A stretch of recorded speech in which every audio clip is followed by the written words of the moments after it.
In this video, I'll show you two simple ways to find your Windows laptop IP address. First, press Windows plus R on your keyboard. In the Run window, type CMD and press Enter. This opens the Windows command prompt. Now type ipconfig and press Enter. Windows will display your network information. Look for the line that says IPv4 address. That's your laptop's IP address. If you're connected through Wi-Fi, look under the Wireless LAN Adapter Wi-Fi section. In my case, I'm connected through Wi-Fi, so I checked this section. If you're using a wired connection, look under the Ethernet adapter section.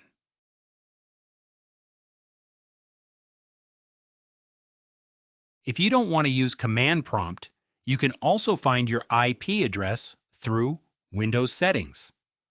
Open Settings by searching for Settings in the Windows search bar. Then go to Network and Internet and select Wi-Fi.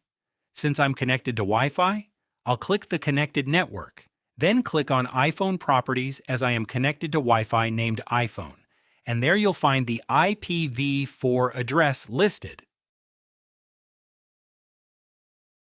And that's it. You can find your Windows laptop's IP address either by using the ipconfig command in Command Prompt or by checking your network settings.